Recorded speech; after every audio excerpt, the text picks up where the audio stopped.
कुछ लोग ऐसे होते हैं जो हाथ आई हुई चीज को भी गंवा देते हैं।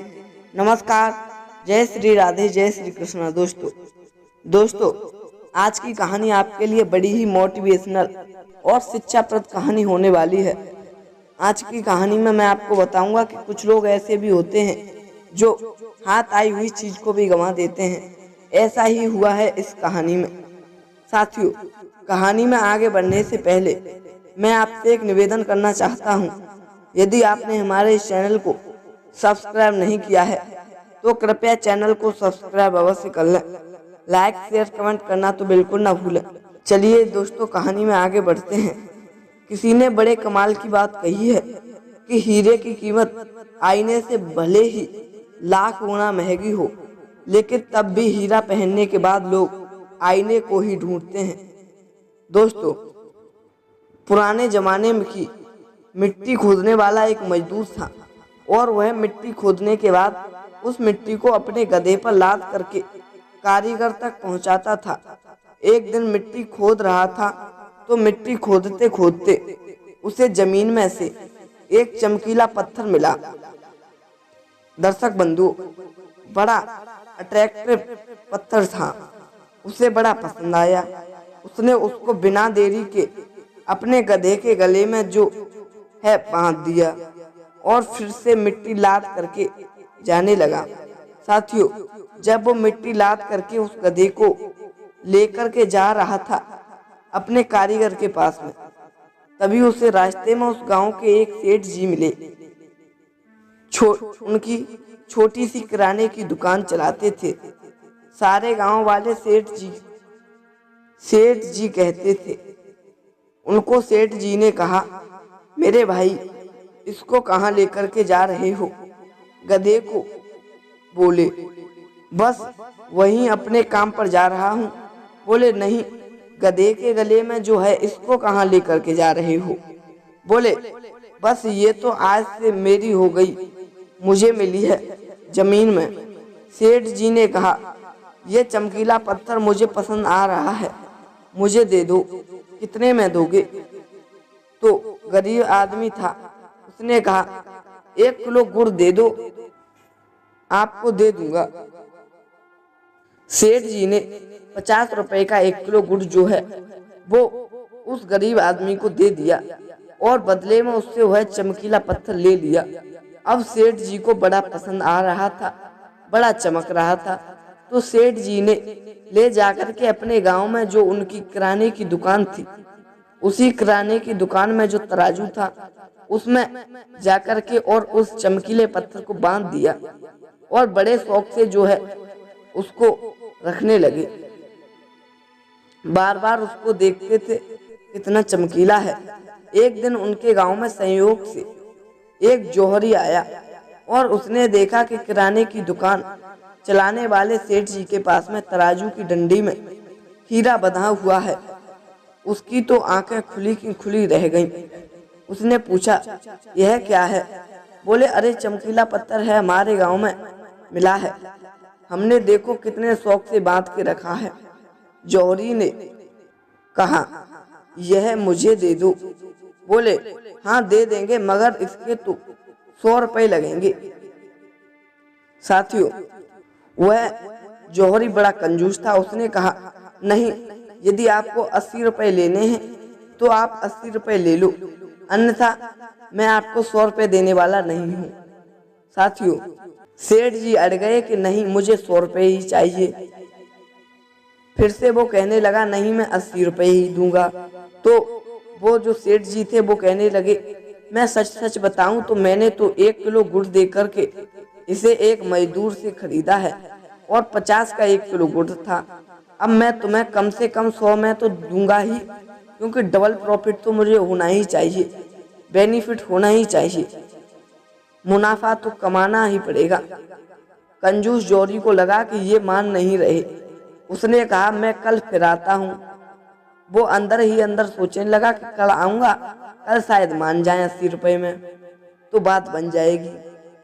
यह सोच करके वो उस चमकीले पत्थर को, यानी उस हीरे को वहीं पर छोड़ करके चला गया और किस्मत ऐसी घूमी कि उसी शाम में एक दूसरा जौहरी अपनी कार में बैठ करके जा रहा था उस गांव के रास्ते से दूसरे शहर में, और उसकी कार उसी गांव में आकर के खराब हो गई। उसकी कार खराब हुई तो इंतजार करने लगा कि ड्राइवर उसे ठीक कर दे। तो अब क्या करें, तो गांव घूमने लगा तो वहां देखा कि किराने की दुकान है, सेठ जी बैठे हुए हैं। सोचा कुछ खाने पीने का आइटम ही ले लेते हैं। दुकान के पास गया तो जाकर के देखता है कि वहीं तराजू की डंडी में एक चमकीला पत्थर जो है वह टंगा हुआ है, यानी कि हीरा बना हुआ है। अब उससे रहा नहीं गया, उसने भी पूछा, भाई यह कितने का दिया है? सारे काम छोड़ो, यह बताओ। सेठ जी ने कहा, देखो भैया, ये 100 रुपए का से तो बिल्कुल कम नहीं है। आज सुबह भी एक आया था, ये ले जाना चाहता था। उसने 80 रुपए में कहा, मगर मैंने उससे 100 रुपए मांगे, इसीलिए वो नहीं ले गया, और मैं 100 से एक भी रुपया कम नहीं करूंगा। प्रिय बंधुओं, और वो सेठ कहने लगा, तुम्हें यदि 100 में लेना है तो बात खत्म करो, 100 रुपए दो और ये चमकीला पत्थर ले जाओ। तो वह जो अमीर आदमी था वह बड़ा ही समझदार था। उसने फटाफट 100 रुपए का नोट दिया और वह चमकीला पत्थर यानी हीरा रख लिया, और जैसे ही कार ठीक हुई वो वहां से रवाना हो गया। अगले दिन वह कंजूस जौहरी आया, और कंजूस जौहरी आकर के देखता है कि तराजू की डंडी में से लगाया गया वो हीरा गायब था। तो सेठ जी ने कहा, वो तो एक दूसरा आदमी आया था कल शाम में, वह लेकर के गया है। उसने मुझे 100 रुपए दे दिए, कोई उसने मना नहीं किया, तो मैंने 100 रुपए में उसे ही दे दिया। वो कंजूस जौहरी था, उसे बहुत गुस्सा आया कि क्या हुआ, हाथ से आया मौका निकल गया। अब गुस्से में क्या करें, गुस्सा निकालना था। तो उसने सेठ जी को कहा कि तुम्हें पता भी नहीं है, वह चमकीला पत्थर नहीं था, वह बहुत महंगा हीरा था, और तुमने उसे ऐसे ही दे दिया 100 रुपए में। सेठ जी भी बहुत कलाकार थे, उन्होंने कहा, भाई मेरी छोड़ो, मुझे तो पता भी नहीं था कि वह हीरा है। तुम तो समझदार हो, तुम तो परख करते हो, तुम तो पारखी हो। तुम्हें जब पता था कि लाखों का हीरा है तो 20 रुपए के लिए तुम क्यों झगड़ रहे थे? 20 रुपए में तुम्हारी हाथ से वो हीरा निकल गया। तुम उससे 100 रुपए मुझे देकर के कल ही ले सकते थे, लेकिन तुमने मौका मिस कर दिया। तुम मुझसे बड़े बेवकूफ मूर्ख हो। कंजूस जौहरी था, उसके अलावा कर भी क्या सकता था, पछताता रह गया। बहुत छोटी सी कहानी जिसका सार यह समझाता है कि लाइफ में कोई भी मौका आता है, कोई भी अवसर आता है, लेकिन हम में से कई लोग कल करेंगे, परसों करेंगे, 1 तारीख से करेंगे, सोमवार से करेंगे, अगले हफ्ते से करेंगे, नए साल से करेंगे, इसी सब में मौका मिस कर देते हैं और बाद में सोचते रह जाते हैं कि लाखों की कीमत हमने ऐसे ही गंवा दी। दोस्तों, शुभ काम में कभी भी हमें देरी नहीं लगानी चाहिए, उसे तुरंत ही शीघ्र ही कर देना चाहिए, वह उतना ही बेहतर होता है। दोस्तों, ऐसा ही करके हम अपने हाथ से आया हुआ मौका भी निकाल देते हैं। दोस्तों, यदि आप अपने हाथ से मौका नहीं निकालेंगे तो आप जीवन में कभी पछताएंगे नहीं।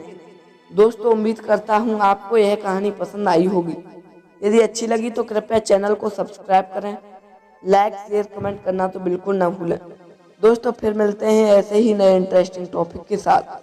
तब तक के लिए सभी भक्तों को जय श्री राधे, जय श्री कृष्णा, जय हिंद, जय शिव।